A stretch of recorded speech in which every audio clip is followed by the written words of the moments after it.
ভারতীয় সংবিধানের প্রস্তাবনা থেকে দুটো শব্দ ধর্মনিরপেক্ষ আর সমাজতান্ত্রিক এগুলো বাদ দেওয়ার দাবি আবার বেশ জোরালো হয়েছে শুনছি। হ্যাঁ, ঠিকই শুনেছেন। হিমন্ত বিশ্ব শর্মার মতো কিছু রাজনৈতিক ব্যক্তিত্ব, আবার আরএসএসের মতো সংগঠনও এ নিয়ে কথা বলছে। তো আজকের আলোচনায় আমরা এই বিতর্কের একটু গভীরে যাওয়ার চেষ্টা করব।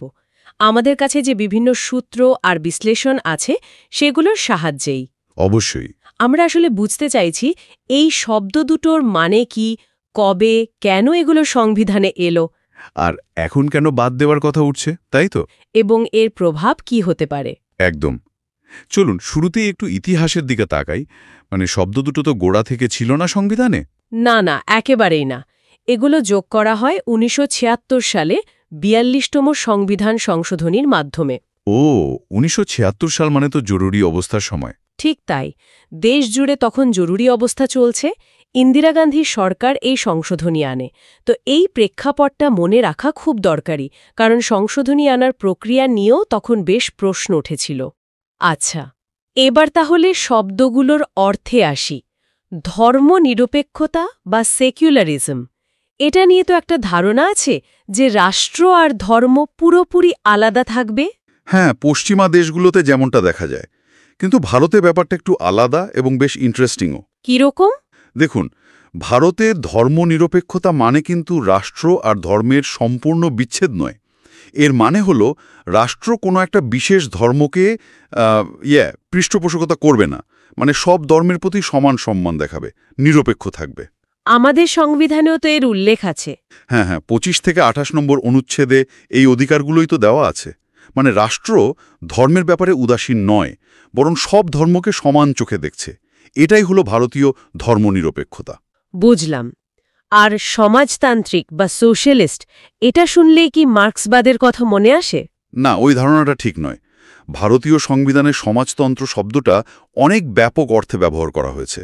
এর মূল লক্ষ্য কিন্তু অর্থনৈতিক আর সামাজিক ন্যায় বিচার, আয়ের বৈষম্য কমানো, সম্পদের সুষম বন্টন। ও আচ্ছা, তাহলে এ ঠিক মার্ক্সবাদ নয়? না, এটাকে বলতে পারেন গান্ধী আর নেহরুর চিন্তাধারার একটা মিশ্রণ। একটা কল্যাণমূলক রাষ্ট্র বা ওয়েলফেয়ার স্টেট তৈরির দিকে জোর দেওয়া। যেমন ধরুন, সরকারি উদ্যোগে শিল্প বা সবার জন্য শিক্ষা, স্বাস্থ্যের ব্যবস্থা করা, এইগুলো। সোভিয়েত মডেলের সমাজতন্ত্র এটা নয়। তাহলে এই যে দুটো শব্দ, যাদের এত গভীর মানে, এত সাংবিধানিক গুরুত্ব, এগুলো এখন বাদ দেওয়ার দাবি উঠছে কেন?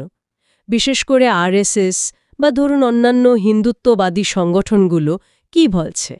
তাদের প্রধান যুক্তিটা হল, ধর্মনিরপেক্ষ শব্দটা আসলে ভারতের যে মূল সংস্কৃতি, যেটা মূলত হিন্দু ধর্ম প্রভাবিত আর কি, সেটার প্রতি সুবিচার করে না। সুবিচার করে না? কীরকম? ওদের মতে এই শব্দের আড়ালে নাকি সংখ্যালঘুদের, বিশেষ করে মুসলিমদের এক ধরনের তোষণ করা হয়েছে, অন্যায়ভাবে বেশি সুবিধা দেওয়া হয়েছে। যদিও এই তোষণের অভিযোগটা কতটা সত্যি তা নিয়েও অনেক বিতর্ক আছে। ওরা মনে করেন শব্দটা ভারতের হিন্দু পরিচয়কে একটু হালকা করে দেয়। আর সমাজতন্ত্র নিয়ে কি আপত্তি? হিমন্ত বিশ্ব শর্মা যেমন বলছেন, এটা নাকি অর্থনৈতিক উন্নয়নে বাধা দিচ্ছে। হ্যাঁ, সমাজতন্ত্র নিয়ে মূল আপত্তিটা আসছে অর্থনৈতিক দিক থেকে।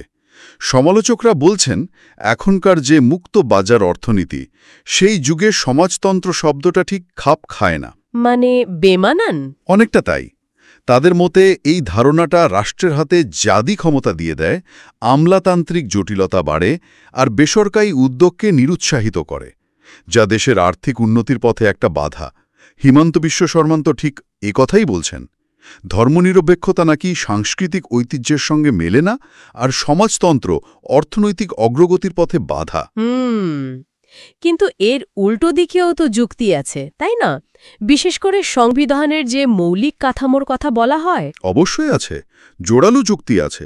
বলা হচ্ছে, ধর্মনিরপেক্ষতাই তো ভারতের বহুত্ববাদী সমাজের আসল ভিত্তি। এটাই তো নিশ্চিত করে যে নানা ধর্ম, ভাষা, সংস্কৃতির মানুষ একসঙ্গে সমান অধিকার নিয়ে থাকবে। ঠিক। আর সমাজতন্ত্র হল সামাজিক আর অর্থনৈতিক ন্যায়ের সাংবিধানিক প্রতিশ্রুতি। এই শব্দগুলো যদি বাদ দেওয়া হয়, তাহলে সংবিধানের সেই মৌলিক কাঠামো বা বেসিক স্ট্রাকচার দুর্বল হয়ে যেতে পারে। কেশবানন্দ ভারতী মামলার কথা মনে করুন, সুপ্রিম কোর্ট তো এই মৌলিক কাঠামো রক্ষা করার কথাই বলেছে। এই মৌলিক কাঠামো ব্যাপারটা কি একেবারে স্থির, সময়ের সাথে বদলায় না? খুব ভালো প্রশ্ন। দেখুন, মৌলিক কাঠামো ধারণাটাও কিন্তু সময়ের সঙ্গে সঙ্গে বদলেছে। আদালতের বিভিন্ন ব্যাখ্যায়ের পরিধি কখনো বেড়েছে, কখনো কমেছে। কিন্তু ধর্মনিরপেক্ষতা, গণতন্ত্র, যুক্তরাষ্ট্রীয় ব্যবস্থা, আইনের শাসন এগুলোকে সাধারণত মৌলিক কাঠামোর অবিচ্ছেদ্য অংশ হিসেবেই দেখা হয়। তাহলে প্রস্তাবনা থেকে এই শব্দগুলো বাদ দিলে সেটা কি শুধু কথার কথা হবে, নাকি সংবিধানের মূল আদর্শেই আঘাত লাগবে? এটাই প্রশ্ন। ঠিক এই প্রশ্নটাই উঠছে। আসলে বিভিন্ন দেশে তো এই ধারণাগুলো তাদের নিজেদের মতো করে চর্চা করে। যেমন ধরুন আমাদের প্রতিবেশী দেশ বাংলাদেশ, সেখানেও সংবিধানে ধর্মনিরপেক্ষতা যোগ করা হয়েছিল, পরে বাদ যায় আবার ফেরে, কিন্তু ইসলাম রাষ্ট্রধর্ম হিসেবেও থেকে যায়। এটা দেখায় যে ধারণাগুলো কিন্তু স্থির নয়, বদলায়। তাহলে এই পুরো বিতর্কের সারমর্মটা কি দাঁড়ালো?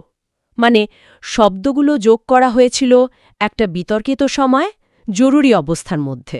হ্যাঁ, কিন্তু উদ্দেশ্য ছিল ভারতের সমতা আর ন্যায় বিচারের আদর্শকে আরও স্পষ্ট করা।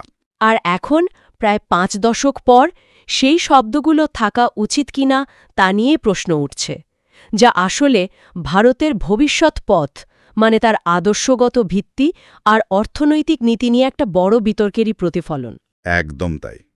এই বিতর্কটা কিন্তু শুধু দুটো শব্দ নিয়ে নয়, এর সঙ্গে জড়িয়ে আছে ভারতের আত্মপরিচয়, তার বহুত্ববাদের ধারণা আর সাংবিধানিক মূল্যবোধের গভীর প্রশ্নগুলো।